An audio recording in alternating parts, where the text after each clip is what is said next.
Hey, it's Jim Alexander with Real Talker. Kevin, Dillon. Kevin, what's that? First of all, what's that painting behind you? I'm curious off the bat. Is it? That's actually a Chuck Connolly. He's a pretty well-known artist and a good friend of mine.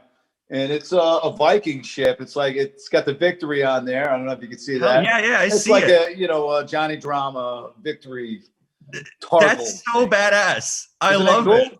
Oh, the guy's great. He's such a good artist.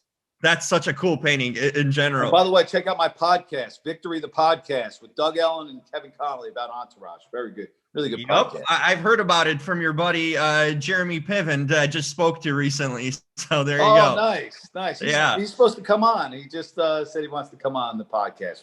He's starting his own podcast too, apparently. So there we go. Yeah, well, then we could do a little home at home. We could, I'll do something on his as well. Yeah, there you go.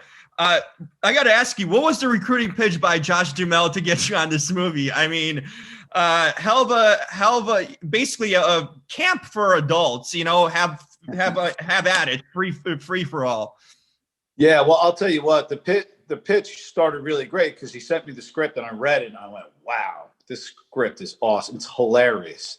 The part of Doc was a little underdeveloped, and I talked to Josh and he was like, we're going to work on it. We're going to make it great. We'll improv on the set and do.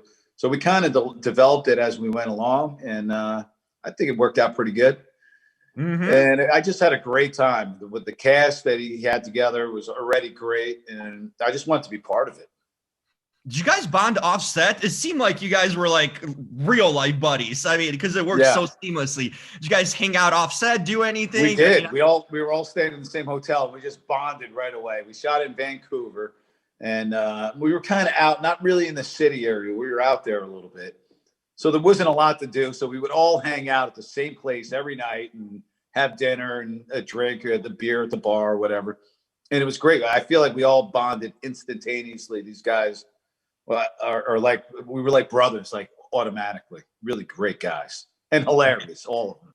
No question. I mean, when you're working with funny people like that, and you've done it previously, I mean, throughout your career, is there a competition between you guys? Like, who's going to be funnier? Who's going to push the limits? Who's going to be more outrageous?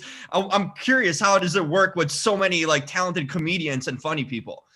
No, not really. I mean, we're all working together. So, I want this movie to be as funny as possible. So my character was a little bit more reserved. He's a doctor, so but he gets around the fellows and he becomes just a knucklehead like they are. And they all become children once they get together. So that's what's so fun about this. My favorite scene was when you guys were picking up those women at a bar, man. How much improvisation, how much of real life technique was there incorporating that? That was hilarious and awesome at the same time. Yeah. That's just a funny bit with the laxative and who can. There are so many great moments in this movie like that, and I was lucky. I got to see it with an audience at the Mammoth Film Festival, which we won, by the way. Mm-hmm. And to see it with an audience and to hear the laughter, it was unbelievable. I haven't heard anything like that in a long time. That was just amazing. That's cool that you get that live response. It's always good, especially these days when we're locked inside. I know. There are no audiences, but right. Still, it's going to be great to see at home, no doubt, as well. It's just so funny. As I mentioned, I spoke to Jeremy recently. He said he'd be up for a reunion or a part 2 of Entourage. Have you guys discussed this? What's your take on it, and when would you join to do it again? You know what? I've been all over Doug Ellen. We do the podcast together, mm-hmm. So I say it on the podcast. Doug, you got to go. We got to do a reboot. And it took until recently. The podcast has been doing really well. And now he's starting to think about maybe doing a reboot for the first time ever. So on the last podcast, he said he would do it. So hopefully maybe we'll see what happens. Maybe we can get it done. Film or a show? A second film? I think a show. I think it would be more of the reboot. Maybe get a whole nother season. I would like that idea. Well, there you go. Let's throw another movie in there too. And by the way, Buddy Games too. I would like to see that happen as well. I like that. I want you guys reunited again and see what other crazy antics you come up with again. So you could see that happening. You could do one every year. Totally. Thanks so much, Kev. Really appreciate Thank connecting with you. And thanks for entertaining. We need that. You got it, bro. Have a happy Thanksgiving.